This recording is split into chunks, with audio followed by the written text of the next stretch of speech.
Agora a gente vai passar para um grupo de 2 apresentações bem específicas sobre o projeto, começando pela Karine, que vai dar uma visão geral do que é o projeto. Karine, por favor. Então, gente, como falado, né, eu vou dar uma visão geral aqui do projeto, falar um pouco sobre os objetivos e os produtos e o status do projeto, de uma forma bem geral, sem entrar muito nos detalhes de implementação de produtos que serão abordados na próxima sessão. Eu queria começar, então, essa apresentação, a Leila já mencionou, e é importante falar aqui que existem diferentes iniciativas no mundo para a construção desse tipo de informação.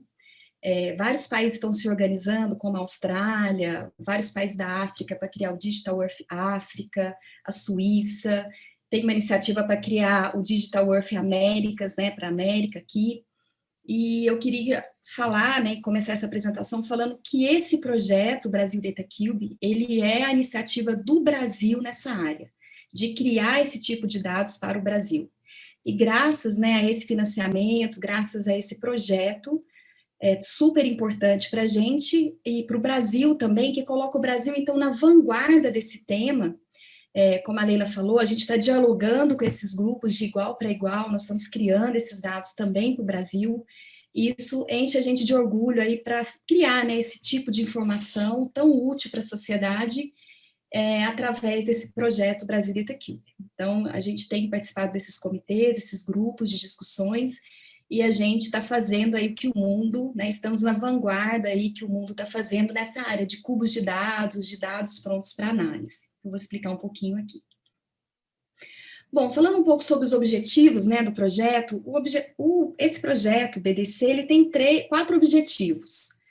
O primeiro objetivo é criar o que a gente chama de dados prontos para análise, ou ARD, né, como tem sido usado bastante aí na literatura, a partir de imagens de média resolução. Então, nós estamos criando atualmente dados prontos para análise do CIBERS-4, Landsat 1, Sentinel-2, para todo o território nacional. Para criar isso, né, quando a gente fala de dados prontos para análise, a gente está falando aí de uma especificação, existe uma especificação definida pelo CIOS, que é o Comitê de Satélites de Observação, um comitê internacional de satélites de observação da Terra, e a gente segue, então, a especificação desse comitê para criar os nossos dados prontos para análise. Esses dados, eles são dados de reflectância de superfície, e além disso tem outras informações como nuvem, máscaras de nuvem, sombra de nuvem, outras informações definidas por essa especificação do CIOS. E a partir desse grande volume de dados ARD, né, ou prontos para análise, a gente está modelando como esses dados como cubos de dados multidimensionais, como pode ser visto aqui nessa figura, principalmente para suportar análise de séries temporais de imagens. Os outros objetivos, a gente pode falar, o terceiro objetivo tem a ver com o uso de tecnologias, desenvolvimento, uso, customização de tecnologias para armazenar e processar esse grande volume de dados de observação da Terra. E, além disso, a gente também está customizando, usando, testando vários métodos de machine learning, inteligência artificial, como foi falado, para análise de séries temporais dessas imagens, principalmente no contexto desse projeto, para gerar informações de uso e cobertura da Terra para todo o Brasil. Esse é o objetivo, mas aqui nesse projeto, para testar essa tecnologia, nós estamos selecionando áreas de estudo em cada bioma brasileiro, e estamos, então, aplicando essa metodologia aqui, dessa figura, nessas regiões, para extrair os mapas de uso e cobertura a partir dos cubos de dados. Então, essa é a metodologia, né? A gente tem os cubos de dados, a gente extrai essas séries temporais, a gente usa amostras de uso e cobertura para treinar classificadores de machine learning, deep learning, e usa depois tem um passo aí de pós-processamento, alguns filtros, e por fim a gente gera então esses mapas de uso e cobertura a partir desses cubos e dessas séries temporais. Aqui é uma figura que dá uma visão geral desse projeto. A Leila já falou, né, que esse projeto ele começou em janeiro de 2019, tem previsão para terminar em julho de 2021. Anterior a esse projeto, a gente começou aqui no INPE a trabalhar com análise de séries temporais, principalmente séries temporais moldes. Num projeto anterior a esse, era um projeto de pesquisa liderado pelo Gilberto Câmara aqui no INPE, que foi um projeto muito importante, onde a gente começou a exercitar essa análise de séries temporais, e naquela época ainda usando só o cubo de dados prontos, né, que pode falar o molde, o produto molde Q13, e a gente usava esses produtos de resolução espacial de 250 metros e avançamos muito nessa parte de análise de séries temporais. E agora, no projeto Brasil DataCube, nós estamos criando esses cubos de dados a partir dessas imagens de média resolução, CIBES-4, Landsat-8 e Sentinel-2, por enquanto, e, além disso, avançando toda a metodologia, então, usando machine learning e redes neurais, para extrair mapas a partir desses cubos de dados, usando a análise de séries temporais. Então, isso é uma visão geral da metodologia do projeto. Bom, por que o INPE está fazendo isso? Por que é importante para a gente esse projeto? Acho que tem várias motivações, vou listar aqui 2 motivações. A primeira delas é principalmente produzir inovação tecnológica para os programas e projetos de monitoramento ambiental que o INPE está envolvido. Aqui eu coloquei 2 exemplos, né? Além dos mapas de uso e cobertura que nós estamos gerando para testar essa metodologia, a gente também está desenvolvendo vários sistemas e serviços, que vocês vão ver aqui, para visualização, por exemplo, esse serviço de visualização de grandes bases de dados de observação da Terra, que atualmente, né, está sendo usado pelo aplicativo Forest Monitor, que hoje é usado no projeto do INPE DETER Intenso. Então, esse aplicativo está usando as tecnologias que a gente desenvolveu aqui, no contexto desse projeto do BDC. Além disso, nós estamos também desenvolvendo metodologias para criar mosaicos de imagens para todo o Brasil. Esses mosaicos, eles são criados selecionando os melhores pixels de um período de tempo, né? Então, por essa questão de nuvem, sombra de nuvem que a gente tem aqui no nosso país, esses métodos têm sido usados, então, pelas outras componentes do projeto, como a Leila apresentou, a gente está em parceria, né, em colaboração com esses outros subprojetos do projeto Biomas, e eles estão usando, então, esses mosaicos que a gente está gerando no projeto deles também, nos outros subprojetos. Bom, uma outra motivação muito importante que a gente tem que falar é que é o potencial atual hoje, né, o potencial da análise de séries temporais e de machine learning, de inteligência artificial, para o monitoramento de uso e cobertura. Então, se você olhar hoje na literatura, existem vários artigos publicados utilizando séries temporais para extrair esse tipo de informação. Nessa figura aqui tem um exemplo de um artigo que foi publicado na Scientific Data, de do Rolf, que faz parte da nossa equipe do BDC. E esse artigo, então, ele usou séries, né, de dados, séries de imagens, né, NDVI, EVI, NIR e NI, de ano agrícola, usando um SVM, né, que a gente pode ver alguns exemplos aqui das séries temporais, e produziu, então, mapas de uso e cobertura para o Mato Grosso de 2001 até 2017. Assim como esse artigo, a gente consegue ver vários outros artigos na literatura. Muita gente tem usado, então, essa análise de séries temporais para esse tipo de informação, para extrair esse tipo de informação de grandes volumes de dados de observação da Terra. E essa modelagem, né, dessas imagens como cubos de dados multidimensionais, elas suportam principalmente esse tipo de análise. Bom, no projeto, então aqui um overview, nós, como foi dito, né, nós estamos criando uma grande base de dados abertos e software livre. Então, aqui a gente pode ver a figura da plataforma que a gente está montando aqui. Então, nós temos aqui desde os dados e os metadados das coleções prontas para análise e esses cubos de dados. Nós também estamos organizando todas as amostras de uso e cobertura que a gente usa para treinar, né, esses classificadores de machine learning, de deep learning. Nós temos esses dados também organizados aqui no INPE. Outros dados também de uso e cobertura, a gente também organiza esses dados aqui na nossa, né, na nossa infraestrutura. E além dos dados e desses metadados, a gente também está desenvolvendo uma série aí de software, de produtos de software para processar, para acessar, para analisar esses dados que a gente está gerando. Então, a gente tem uma camada aqui de serviços, né, que responsáveis por acessar e processar esses dados, e tem um conjunto de aplicações, né, que são construídas usando esses serviços como base, e esse conjunto de aplicações, então, tem interface gráfica para o usuário final. Né? Então, a gente tem aqui o CITES, o ODC, que vai ser mostrado na próxima apresentação com mais detalhes. O Gilberto vai fazer. Bom, para produzir aqui um processo, né, de como que é feita a produção desses cubos de dados, e esses dados prontos para análise, ou dados ARD, então, a gente pega essas imagens do provedor externo, como a ESA, o SGS, então a gente pega esses dados aqui, né, e baixa esses dados aqui no INPE, a gente gera os sistemas que eles fornecem para criar o dado ARD, então a gente está usando o LASRC, o Centicore, para criar esses dados prontos para análise aqui no INPE, e a partir dessas coleções de dados, que a gente chama de ARD, a gente gera, então, os cubos de dados.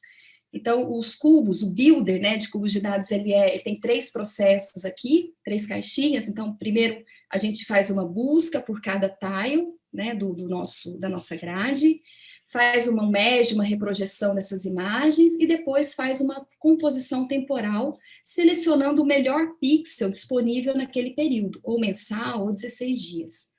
Né, e aqui só um exemplinho de como que esses dados, então, esses cubos, né, essas coleções e todos os dados associados são armazenados com seus metadados aqui no banco do projeto. Isso aqui é o que já tem pronto hoje. Se vocês entrarem hoje no portal do projeto, nós já temos esses cubos de dados prontos, tanto para fazer o download, né, usando o portal, o Explorer do projeto, tanto também acessíveis por APIs e serviços que a gente está construindo aqui no projeto. Então, a gente já tem, vocês podem ver que a gente já tem o CIBERSquad, a WFI, nós já temos cubos de 2015 a 2021 para todo o Brasil. Nós já temos também os cubos Landsat 8 de 30 metros para todo o Brasil também, de 2017 a 2020. E agora a gente está trabalhando muito no Sentinel-2, que o volume é muito grande, vou falar um pouquinho sobre isso aqui.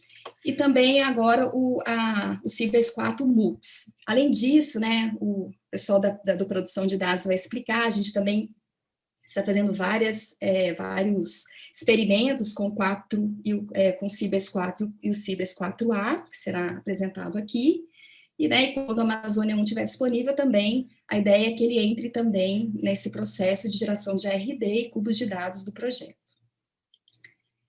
Só explicando, então, um pouco, o que a gente tem, né? Então, quando você entra lá no portal, aqui está o endereço do portal, nós estamos criando esses cubos de dados por tile, ou por quadradinho, né?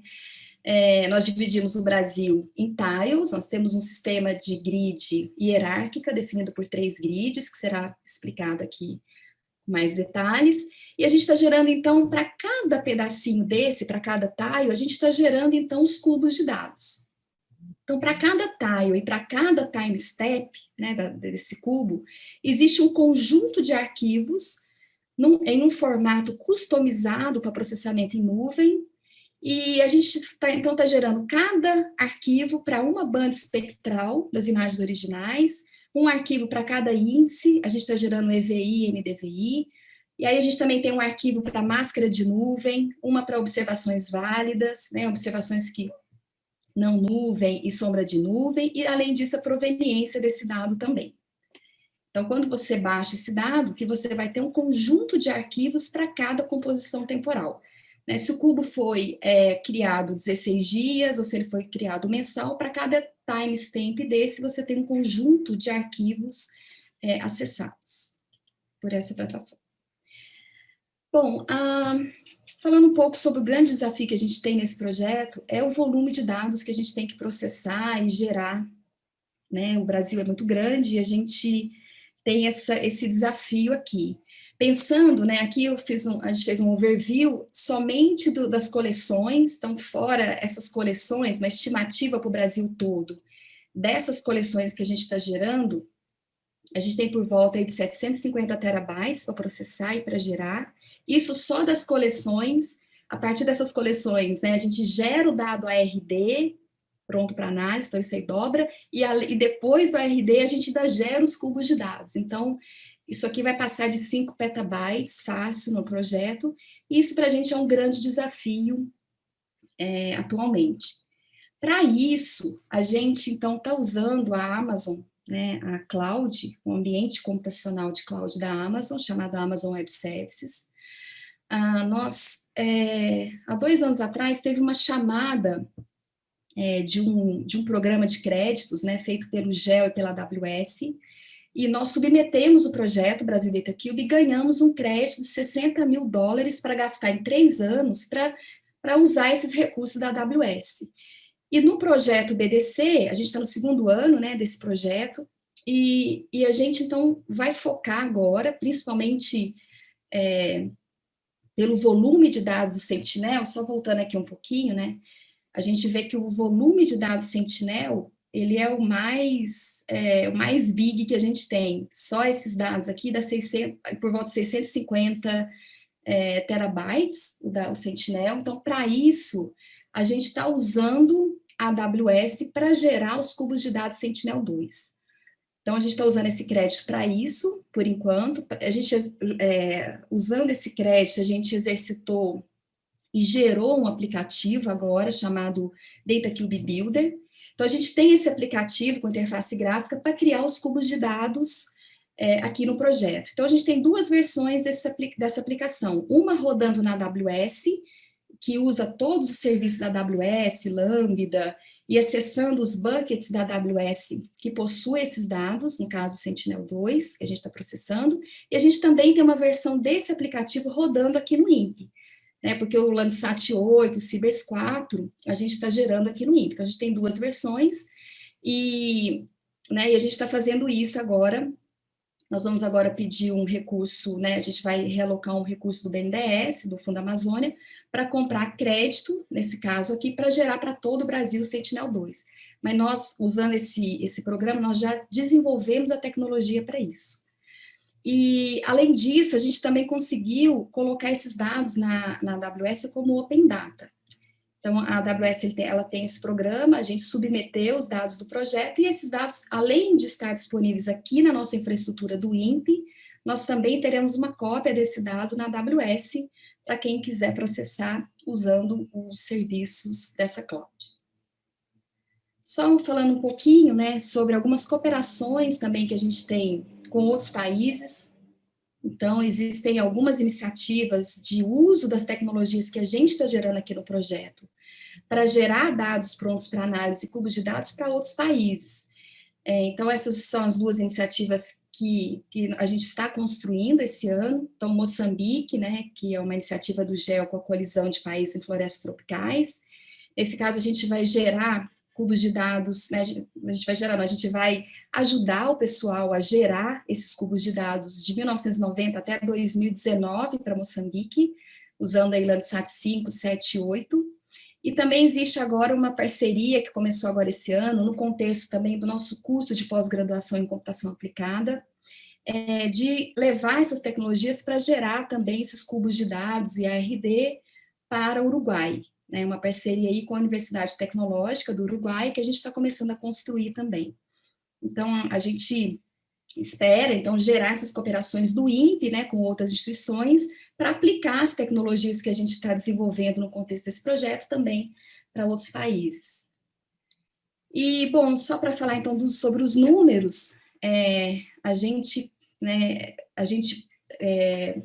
publicou em dezembro do ano passado um artigo na revista internacional Remote Sense, mostrando toda a metodologia, todos os serviços que a gente está desenvolvendo aqui. Nós publicamos esse artigo, né, nessa revista, que está disponível aqui nesse link, falando aqui sobre uma componente muito, a gente tem que enfatizar, né, que esse projeto, ele tem uma veia de inovação, de pesquisa muito forte. Isso se materializa nos artigos e revistas e congressos que a gente está publicando, toda a equipe do projeto.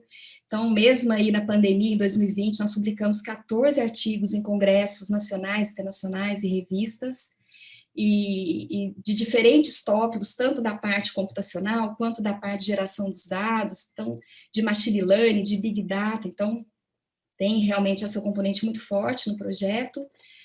Falar que a gente está desenvolvendo muitos produtos de software também. Então, se você entrar hoje no GitHub, nós temos 57 sistemas sendo desenvolvidos, entre eles serviços web e sistemas de software, que nós estamos desenvolvendo no contexto desse projeto. Então, a gente tem muita iniciativa nesse sentido, desenvolvimento de software também, além dos dados. E a gente também, né, como eu disse inicialmente, nós temos participado de várias reuniões e workshops para apresentar essa iniciativa do Brasil nesses comitês e nesses workshops nacionais e internacionais. Então, aí em 2020, a gente participou de 12, né, tudo online, por causa da pandemia, mas a gente já participou de 12, e só esse ano nós já participamos de 6 reuniões, workshops, onde nós somos convidados a apresentar os resultados desse projeto. E aqui, né, é só o site do projeto, que então vocês têm notícias, tem várias coisas, a gente também tem um Twitter, a gente disponibiliza tudo no Twitter, e a gente também está reformulando esse site, né, daqui a pouco nós teremos uma nova versão do site do projeto, e é isso, gente. É só antes de terminar, eu queria agradecer muito a equipe. Essa equipe é uma equipe excelente, cheia de orgulho de todos que participam desse projeto. Então, além dos pesquisadores do INPE, a gente tem uma equipe muito boa de desenvolvimento, que vai participar aqui com a gente durante esses dias do workshop, apresentando as tecnologias. Nós temos também, além, né, dessa equipe de classificação, nós temos estudantes de mestrado e doutorado, que sempre fazem suas teses associadas a temas de pesquisas do projeto. E temos a Lu, que é a que faz toda a parte de suporte e gestão desse projeto. Então, eu queria agradecer muito essa equipe, e é isso, é só uma visão geral mesmo. Obrigada, então, pela atenção. Ok, obrigada, Karine, foi bem compreensivo, assim, com uma visão geral. Já temos várias perguntas aqui, tanto no chat do Zoom, quanto no Q&A, tranquilizar as pessoas que a gente vai buscar atender todas as respostas na hora da sessão, tá bom? Eu estou anotando tudo aqui e tomando conta.